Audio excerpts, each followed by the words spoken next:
అందరికీ నమస్కారం. రాత కోత వాత కార్యక్రమానికి మీ అందరికీ స్వాగతం. ఈరోజు అన్ని ప్రధాన పత్రికల్లోనూ వచ్చిన ముఖ్యమైన కథనాలని పరిశీలిద్దాం. అందులో తొలుత మనం ఆంధ్రజ్యోతితో ఆరంభిద్దాం. ఆంధ్రజ్యోతిలో ఈరోజు వచ్చినటువంటి కథనాల్లో సృజనాత్మక విధ్వంసానికి సైద్ధాంతిక పునాది జోయల్ మోకిర్, ఫిలిప్ హగియోన్, పీటర్ హోవిట్లకు ఆర్థిక శాస్త్రంలో నోబెల్ ప్రైజు కేటాయించారు అనేటువంటి కథనం ఇక్కడ చూడొచ్చు.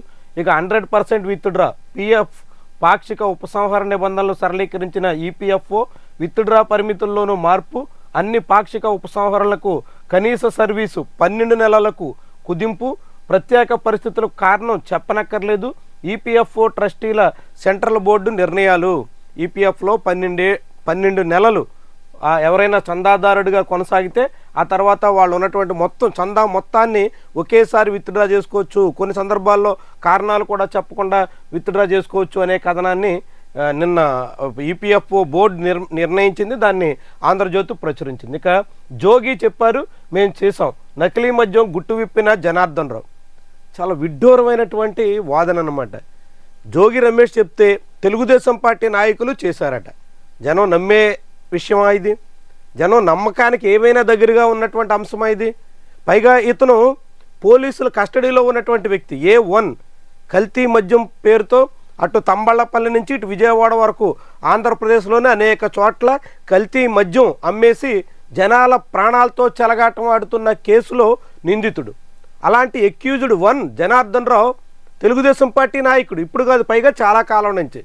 ఆ తెలుగుదేశం పార్టీ నాయకుడు తంబళ్ళపల్లి నియోజకవర్గ టీడీపీ ఇన్ఛార్జు, తంబళ్ళపల్లిలోనే సీనియర్ టీడీపీ నాయకుడు సురేందర్ నాయుడు, ఇలాంటి వాళ్ళంతా జోగి రమేష్ చెప్తే కల్తీ మద్యం తయారు చేశారట.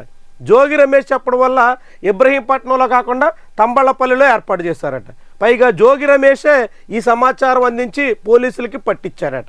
ఎపిసోడ్లో ఆంధ్రప్రదేశ్ రాష్ట్ర ప్రభుత్వం రాజకీయంగా తాను ఎలా గట్టెక్కాలి అనే ఆలోచన తప్ప అసలు ఈ సమస్య ఏంటి, ఎందుకు వస్తుంది, పరిష్కారం ఏంటి, ప్రజల ఆరోగ్యంతో ముడిపడినటువంటి కల్తీ మద్యాన్ని కంట్రోల్ చేయడం ఎలా అన్న దాని మీద పూర్తి స్థాయిలో ప్రయత్నం చేస్తున్న దాఖలాలు లేవు. ఈ ఎపిసోడ్ స్టార్ట్ అయినప్పుడు అసలు జయచంద్రారెడ్డే తంబళ్ళపల్లి తెలుగుదేశం పార్టీ నియోజకవర్గ ఇన్ఛార్జే కోవర్ట్ అంటూ కథనాలు రాశారు ఇదే ఆంధ్రజ్యోతి పత్రికలో. ఆ రోజు అతను కోవర్ట్ అంటే ఈరోజు అబ్బెబ్బే ఎవరు కోవర్ట్ల కాదు, జోగి రమేష్ మాట విని ఇదంతా చేశారు అన్నట్టుగా సూత్రీకరించే ప్రయత్నం చేస్తున్నారు. అంటే కోవర్ట్ అని చెప్పినటువంటి ప్రచారం ప్రజలకి పెద్దగా రుచించలేదు, అది ప్రజలకి చేరలేదు, మొత్తం ప్రభుత్వం బదనామవుతుంది, తెలుగుదేశం పార్టీ రాజకీయంగా దెబ్బతింటోంది. పైగా ఈ కల్తీ మద్యం కేసులో టీడీపీకి అనుకూలంగా కానీ మద్దతుగా కానీ బీజేపీ జనసేన నేతలు కనీసం కూడా స్వరం వినిపించిన దాఖలాలు లేవు. దాంతో టీడీపీ రాజకీయంగా నష్టపోతున్నటువంటి ఈ ఉదంతాన్ని ఎలా మళ్లించాలి అనే ఆలోచనలోనే ఈ ఎపిసోడ్ తెర మీదకి వచ్చినట్టుగా కనిపిస్తోంది. లేకుంటే జనార్దన్ రావు పోలీసుల కస్టడీలో ఉన్నటువంటి వ్యక్తి వీడియో తీసి ఆ వీడియోని మీడియాకి రిలీజ్ చేసి ఇంకెవరినో బదనాం చేద్దామనేటువంటి పొలిటికల్ గేమ్ ఆడుతున్నటువంటి వైను చాలా చాలా విడ్డూరంగా కనిపిస్తుంది. నిజంగా జోగి రమేష్ ఈ మొత్తం వ్యాపారంలో కల్తీ మద్యం కుట్రలో భాగస్వామి అయితే అందుకు ఆధారాలు చూపించి ఈపాటికే అతన్ని అరెస్ట్ చేసి ఉండాలి.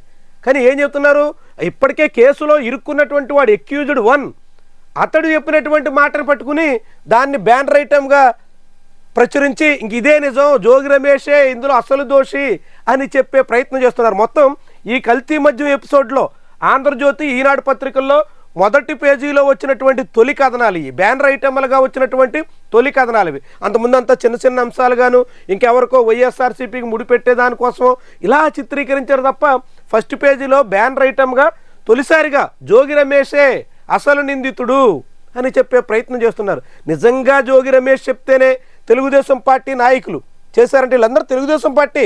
నేరుగా జనార్దన్ రావు ముఖ్యమంత్రితో కలిసి ఉన్న ఫోటోలు ఉన్నాయి. తంబళ్ళపల్లి ఇన్ఛార్జికి బీఫామ్ ఇస్తున్నప్పుడు ఈయన సురేందర్ నాయుడు వీళ్ళంతా అక్కడ ఉన్నారు. మరి అలాంటి ఏకంగా సీఎం స్థాయి నాయకుడితో పరిచయం ఉన్నటువంటి టీడీపీ నేతలు వైఎస్ఆర్సీపీకి చెందిన మాజీ మంత్రి మాట విని చేస్తున్నారంటే తెలుగుదేశం పార్టీ ప్రభుత్వం అంత బలహీనంగా ఉందా? తెలుగుదేశం పార్టీ నాయకత్వం అంత చేతగాని దద్దమ్మలా సాగుతుందా? వైఎస్ఆర్సీపీ వాళ్ళు చెప్తేనే చేశారట కల్తీ మద్యం, వైఎస్ఆర్సీపీ వాళ్ళు చెప్తేనే పట్టుకున్నారట కల్తీ మద్యం. ఎలా ఉంది చూడండి అసలు. అంటే ఇందులో ప్రభుత్వ పాత్ర ఏం లేదు, ప్రభుత్వం ఏం చేయట్లేదు లేదు. కల్తీ మద్యం తయారు చేసినా, కల్తీ మద్యం అమ్మేసినా, కల్తీ మద్యం రవాణా చేసినా ఎక్కడా ప్రభుత్వానికి పట్టడం లేదు. అంతే కదా, నిన్న జనార్దన్ రావు చెప్పినటువంటి మాటల ప్రకారంగా ఇది ఎక్కడ విడ్డూరం? తెలుగుదేశమే ఇంతకాలంగా వాదిస్తున్నటువంటి వాదన ఏంటంటే మేమే మా వాళ్ళైనా సరే ఎక్కడ వెనకడుగు వేయకుండా కల్తీ మద్యాన్ని నియంత్రించాం, మేమే పట్టుకున్నాం అని చెప్తున్నారు. కానీ జనార్దన్ రావు నిన్నటి వాదన ప్రకారంగా పట్టించింది కూడా జోగి రమేషే. అంటే వైఎస్ఆర్సీపీ వాళ్లే కల్తీ మద్యం చేసి, వైఎస్ఆర్సీపీ వాళ్లే అమ్మించి, వైఎస్ఆర్సీపీ వాళ్లే పట్టించి, అంటే అంతా వైఎస్ఆర్సీపీనే. తెలుగుదేశం పార్టీ నాయకత్వానికి కానీ, ఆ ప్రభుత్వ పెద్దలకు కానీ ఎక్కడా ఏమీ పట్టు లేదు. వైఎస్ఆర్సీపీ వాళ్ళు ఆడినట్టే ఆడుతున్నారు. అంతే కదా, ఎక్కడి విడ్డూరం ఇది? జనాలు ఏదైనా మనం ఒక కథ లేదంటే ఒక అంశం ప్రస్తావిస్తే అది పబ్లిక్ రుచించేలా ఉండాలి, పబ్లిక్ అవును కదా అనుకునేలా ఉండాలి. ఇంత వెటకారంగా, ఇంత కామెడీగా, ఇంత పేలవంగా కథలల్లితే ఫెయిల్ అవుతాయి అన్నది ప్రభుత్వ పెద్దలు గుర్తిస్తే మంచిది. ఇక ఆ తప్పు మళ్ళీ చేయొద్దు. కూటమి ప్రభుత్వం 2047 వరకు ఉండాలి. అదేంటి, పవన్ కళ్యాణ్ కేవలం 15 ఏళ్ళు అంటే 2039 వరకు పెట్టాడే, ఈ 47 అంటున్నాడు. పవన్ కళ్యాణ్ కన్నా ఈయన మరొక 13 ఏళ్ళు ఎక్కువ కోరుకుంటున్నాడు. అంటే బహుశా చంద్రబాబు నాయుడు ఆశిస్తున్నట్టుగా పవన్ కళ్యాణ్ ఇంకెప్పటికీ సీఎం కారు, పవన్ కళ్యాణ్కి సీఎం యోగ్యత లేదు, ఎప్పటికీ కూటమి ఉంటుంది, చంద్రబాబు ఆ తర్వాత లోకేషే ఉంటారు, అదే కూటమి. అంతే కదా, ఇప్పుడు మేజర్ పార్ట్నరే కదా, ఎప్పుడైనా సీఎం అవుతారు, మైనర్ పార్ట్నర్ అవరు కదా. మైనర్ పార్ట్నర్ ఎప్పటికీ అవకాశం ఉండదు కదా. 21 స్థానాల్లో పోటీ చేసే పార్టీ ఎట్టా సీఎం అవుతుందంటే 2047 వరకు కూటమి ప్రభుత్వమే ఉంటే 2047 వరకు చంద్రబాబు ఆయన తనయుడు వాళ్ళే వెళ్తారు. ఇది నిన్న ఆయన చేసినటువంటి కామెంటు సారాంశం. నేడే గూగుల్తో ఒప్పందం, ఏఐ సిటీగా మారనున్న వైజాగ్, బాబు బ్రాండింగ్, లోకేష్ కృషితో అతిపెద్ద పెట్టుబడి. చాలా పెద్ద పెట్టుబడి, వాస్తవంగా 87,000 కోట్ల రూపాయలంటే భారీ పెట్టుబడి. కానీ ఆ పెట్టుబడి పేరుతో ప్రభుత్వం ఇస్తున్నటువంటి నజరానా ఎంత? 22,000 కోట్లు. 22,000 కోట్ల రూపాయలు ఇచ్చి ఎంతమందికి ఉపాధి వస్తుందయ్యా అంటే అదొక పెద్ద ప్రశ్న. డేటా సెంటర్లో ఉపాధి ఎందుకు ఉంటుంది? డేటా సెంటర్లు ఏముంటే అక్కడ ఏమి యాక్టివిటీ ఉండదు. డేటా సెంటర్లలో ఉండేటువంటి ఉపాధి ప్రశ్నార్థకం అన్నట్టు. దానికోసం 22,000 కోట్ల రూపాయల కంపెనీకి అప్పనంగా ప్రభుత్వం రాయితీల పేరుతో, ప్రోత్సాహకాల పేరుతో కట్టబెట్టే ప్రయత్నం చేస్తోంది. వెంకటేష్ నాయుడు ఫోన్ తెరిచేందుకు అనుమతి. లిక్కర్ స్కామ్లో శివిరెడ్డి, భాస్కర్ రెడ్డితో పాటు అరెస్ట్ అయిన వెంకటేష్ నాయుడు ఫోను ఇప్పుడు ఏసీబీ కోర్టు అనుమతించింది కాబట్టి ఫోన్ ఓపెన్ చేస్తారు. జగన్ది క్రిమినల్ మాస్టర్ మైండ్. వివేక హత్య తరహాలో ఇప్పుడు కల్తీ వ్యవహారం. రాష్ట్రంలో అలజడి సృష్టించేందుకు ప్రయత్నం, నేరాలు చేసి టీడీపీపై నెట్టేస్తున్నారు. మరి జగన్ వివేకానంద రెడ్డి కేసులో తెలియక ఆ రోజు ఏం జరిగిందో మేము పూర్తిగా అవగాహన రాలేక వైఎస్ఆర్సీపీ ట్రాప్లో పడ్డాం అని చంద్రబాబు చాలాసార్లు చెప్పారు. మరి కల్తీ మద్యం కేసులో మళ్ళీ ఇంకా వైఎస్ఆర్సీపీ ట్రాప్లోనే ఉన్నారా? వైఎస్ఆర్సీపీ ఆడుతున్నట్టే ఆడుతున్నారా? వైఎస్ఆర్సీపీ హవానే ఇంకా నడుస్తుందా అని జనం నమ్మాలా? ముఖ్యమంత్రి మాటలు మరి అట్టా ఉన్నాయి. గాజాలో ఎట్టకేలకు శాంతి గీతం. ఇజ్రాయెల్ జైలు నుంచి విడుదలైన పాలస్తీనా వాసులు పరస్పరం బందీలను విడుదల చేసిన హమాస్, ఇజ్రాయెల్. కేంద్ర మంత్రిగా దిగిపోతా, ఆదాయం భారీగా తగ్గిపోయింది, మళ్ళీ వెళ్ళి సినిమాలు చేసుకుంటా, నా పిల్లలు ఇంకా సెటిల్ కాలేదు, సదానందన్ను మంత్రిని చేస్తే మంచిది. నటుడు సురేష్ గోపి ఆసక్తికర వ్యాఖ్యలు. బహుశా కేరళ ఎన్నికలకు ముందు బీజేపీ నాయకత్వం ఆ రాష్ట్రం నుంచి కేంద్ర క్యాబినెట్లో ఉన్నటువంటి మంత్రిని మార్చాలనే ప్రయత్నంలో ఉంటే దానికి ఈ సురేష్ గోపి సినిమాలు ముడిపెట్టారా, లేకుంటే నిజంగానే కేంద్ర మంత్రిగా ఉండగా ఆయనకు ఆదాయం పడిపోయిందా అనే అనుమానం వస్తుంది. ఆంధ్రప్రదేశ్లో సినిమాలు వదిలేసి, సినిమాలు ఉన్నా సరే రాజకీయాల్లోకి వచ్చి పదవులు సంపాదించి తాము సురక్షితంగా, సేఫ్గా, భారీగా సంపాదించాలి అనేటువంటి ఆలోచన ఉన్న నేతలను మనం చూస్తాం. కానీ కేరళ నాయకుడు అందుకు విరుద్ధంగా సినిమాల్లోకి వెళ్ళడం వల్ల ఆదాయం పడిపోయింది అని చెప్తున్నారు. శ్రీశైలంలో వీర శివాజీ మరాఠా చక్రవర్తిని ఆకర్షించిన ఆధ్యాత్మిక క్షేత్రం. శ్రీశైలంలోని శివాజీ మహారాజ్ పూర్తి కేంద్రం ఇక్కడ ఉంది. దానికి తగ్గట్టుగా చురుగ్గా ప్రధాని పర్యటన ఏర్పాట్లు. ఇక పిఎం కిసాన్ యోజన పక్కదారి పడుతుంది. కుటుంబంలో ఒకరికి మాత్రమే బెనిఫిట్ రావాల్సి ఉంటే భార్యాభర్తలు కూడా భూ యజమానులుగా పేర్లు నమోదు చేసుకుని 2 రకాలుగా ప్రయోజనం పొందుతున్నారు. ఇలాంటి వాళ్ళు దాదాపు 31 లక్షల మంది ఉన్నారు అంటూ కేంద్రం గుర్తించింది. అనర్హులను తొలగించాలని రాష్ట్రాలకి ఆదేశాలు ఇచ్చింది. పోలీస్ శాఖను మూసేయండి. డీజీపీ సహా అధికారులు నిద్రపోతున్నారా? రికార్డులు సీజ్ చేయమన్నా పట్టించుకోరా? నిబద్ధత ఉంటే ఆదేశాలు అమలు చేయించేవారు. పరకామణి కేసులో నిందితులకు సహకరించారు. ఏ కేసులో వేగంగా స్పందించాలో తెలియట్లేదా? ఆంధ్రప్రదేశ్ హైకోర్టు ఏపీ పోలీసుల తీరుని తీవ్రంగా దుయ్యపడుతుంది. ఒక్కసారి కాదు, పదే పదే పోలీసుల చేతగాంతనాన్ని ఎండగడుతోంది.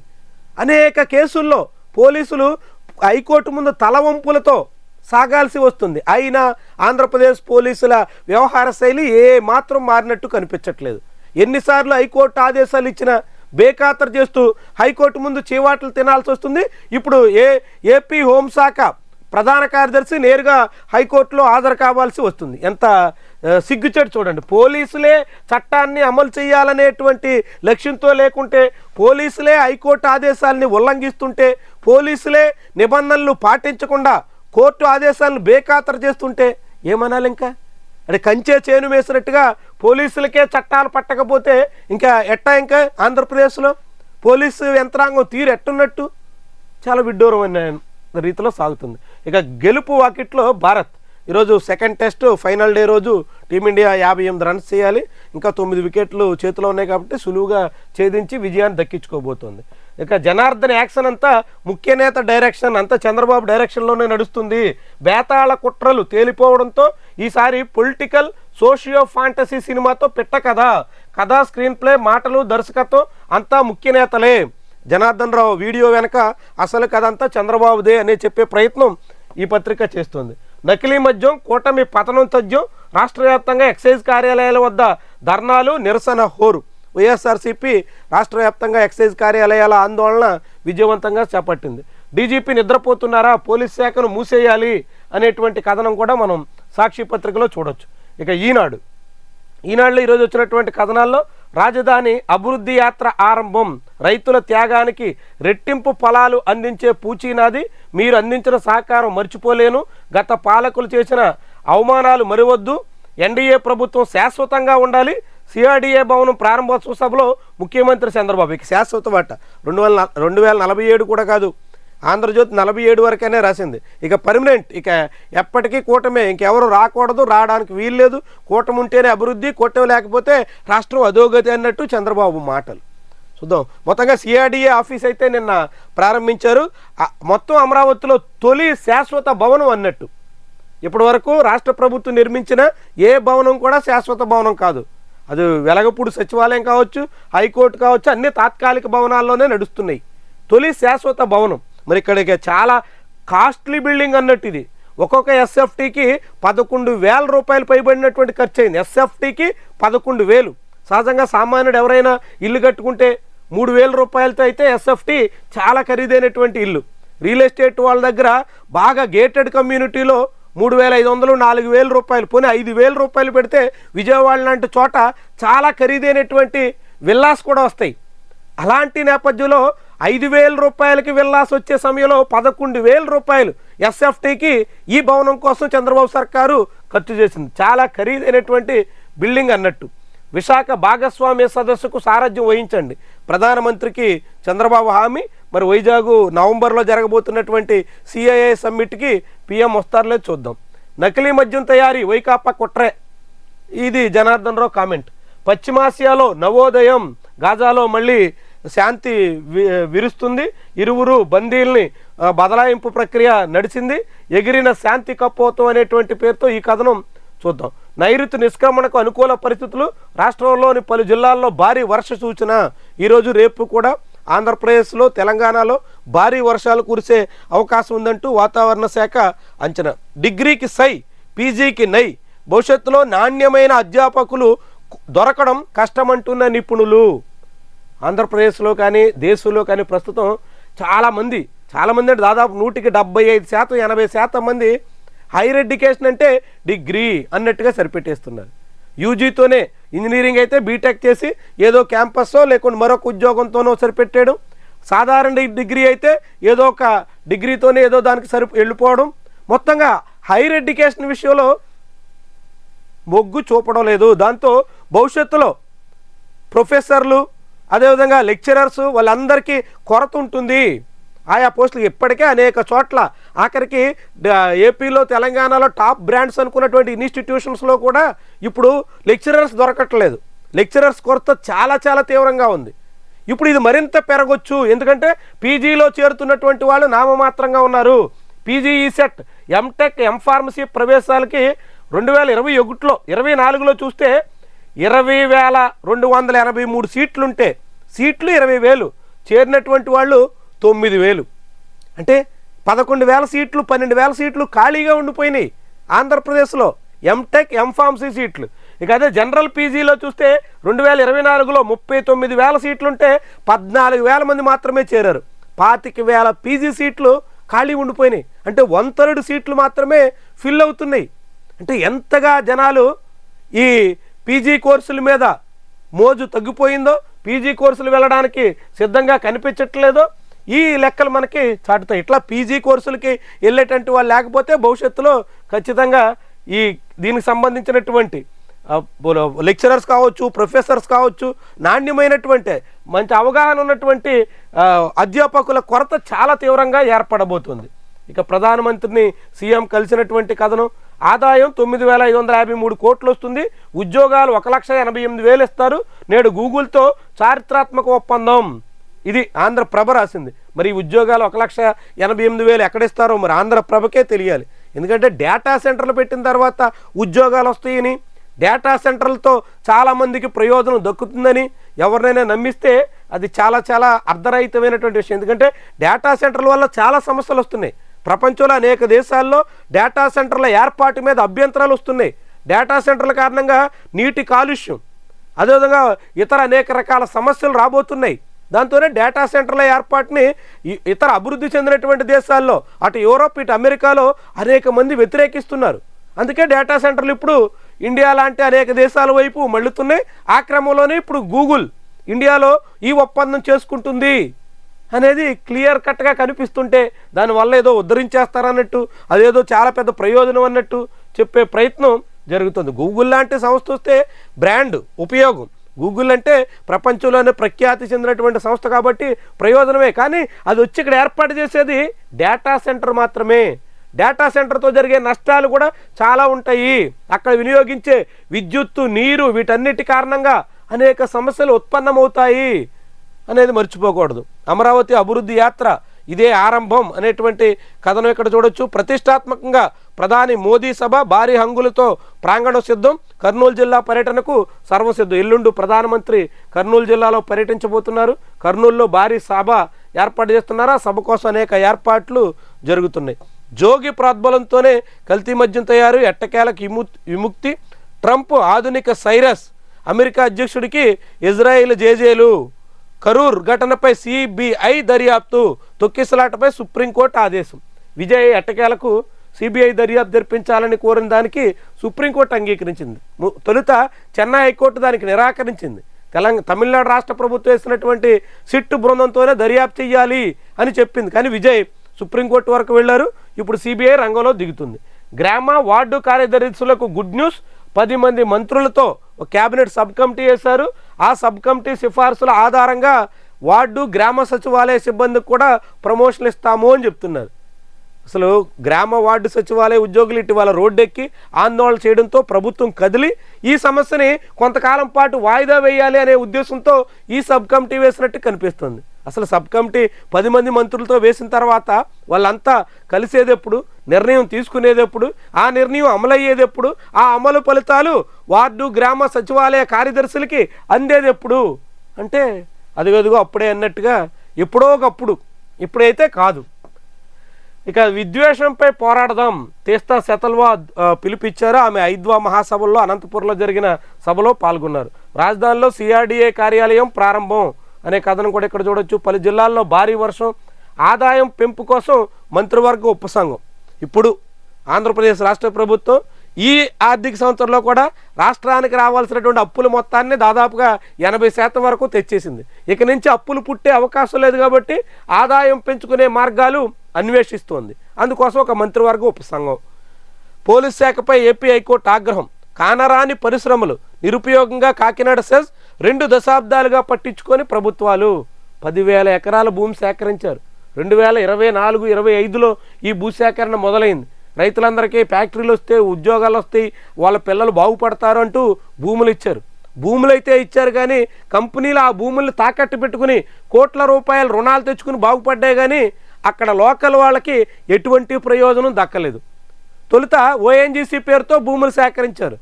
ఆ తర్వాత దాన్ని కేవీ రావు అనేటువంటి ఒక కంపెనీకి కట్టబెట్టేశారు, కాకినాడ సీపోర్ట్స్ ప్రైవేట్ లిమిటెడ్కి. ఆ కాకినాడ సీపోర్ట్స్ ప్రైవేట్ లిమిటెడ్ దాన్ని జిఎంఆర్ సంస్థకు అమ్మేసింది. జిఎంఆర్ వాళ్ళు బ్యాంకుల్లో తనఖా పెట్టారు, ఆ కాకినాడ సీపోర్ట్స్ ప్రైవేట్ లిమిటెడ్ వాళ్ళు ఆ సెజ భూముల్ని బ్యాంకుల్లో తనఖా పెట్టారు. ఇప్పుడు ఆ సెజ భూములు అరబిందో చేతుల్లో ఉన్నాయి. వీళ్ళు ఎంతకు తాకట్టు పెట్టారో. మొత్తంగా కంపెనీలు ఆ భూముల మీద కోట్ల వ్యాపారం చేసుకుంటున్నాయి తప్ప అక్కడ భూములు ఇచ్చినటువంటి రైతులకు ఉపాధి దక్కుతుందని, అక్కడేదో ఉద్యోగాలు వస్తాయని ఇలా చెప్పినటువంటి మాటలు ఏమీ నెరవేరిన దాఖలాలు అయితే కనిపించట్లేదు. ఇక లోపల పేజీలో ఉన్నటువంటి కొన్ని కథనాలు మనం పరిశీలిద్దాం. అందులో ముఖ్యమైనటువంటిది పత్తి కొనుగోళ్లలో ఆదిలోనే దగా. పత్తి కొనుగోళ్లు మొదలయ్యే అప్పుడే ధరలు పతనం. నిరుడు తోతాపురి రైతులు నష్టపోతున్నారు, ప్రభుత్వం ఆదుకోవాలి అని విపక్షం ఆందోళన చేస్తే రైతులను ఆదుకుంటాం అని చెప్పిన ప్రభుత్వం ఇప్పుడు 180 కోట్ల రూపాయల పరిహారం విడుదల చేసింది. ఇన్నాళ్ళకి అంటే జూన్, జూలైలో జరిగినటువంటి రైతుల నష్టానికి ఇప్పుడు అక్టోబర్లో నష్టపరిహారం విడుదల చేశారు. నవంబర్లో రైతుల చేతికి అందే అవకాశం ఉంటుంది. ఇప్పుడు మరి ప్రతి రైతు నష్టపోతున్నారు. ఇప్పుడు మళ్ళీ పత్తి రైతు చూడండి, మద్దతు ధరలో 3,000 రూపాయల కోత. ఇష్టారాజ్యంగా వ్యవహరిస్తున్న వ్యాపారులు పత్తి తీతలు ఇప్పుడిప్పుడే మొదలవుతున్నాయి. గత వారం నుంచి కర్నూలులోని ఆదోని మార్కెట్కు రోజుకు 10,000 క్వింటాల నుంచి 16,000 క్వింటాల వరకు సరుకు వస్తుంది. అమ్ముకుందామని పత్తి తీసుకెళ్లిన రైతుకు మద్దతు ధర దక్కడం లేదు. సీజన్ ఆరంభంలోనే క్వింటాలకు 3,000 తక్కువ లభిస్తుంది. భారత పత్తి సంస్థ CCI, cotton corporation of India వాళ్ళు కొనుగోళ్లు ప్రారంభించకపోవడంతో ఇలా వ్యాపారుల దందా నడుస్తుంది. చూడండి, ప్రభుత్వం కొనుగోళ్ల బాధ్యత నుంచి తప్పుకుంటే వ్యాపారుల ఎంతగా రెచ్చిపోతారో. ఒకవైపు నెల్లూరులో ప్రభుత్వం రైస్ మిల్లర్ల మీద ధాన్యం రైతులను వదిలేసింది, కర్నూలులో పత్తి వ్యాపారుల మీద పత్తి రైతును వదిలేసింది. అంటే వ్యాపారులు ఇష్టారాజ్యానికి సాగుతుంటే రైతు కుదేలైపోవలసిన పరిస్థితి. ఇక చంద్రబాబు కరకట్ట నివాసానికి 95 లక్షలు ఖర్చుతో ఆధునీకరిస్తారట. అంటే ₹1 కోటి. చంద్రబాబు ఇంటికి ఆధునీకరణ కోసం ₹1 కోటి. ఆ ఇల్లు ఎవరిది?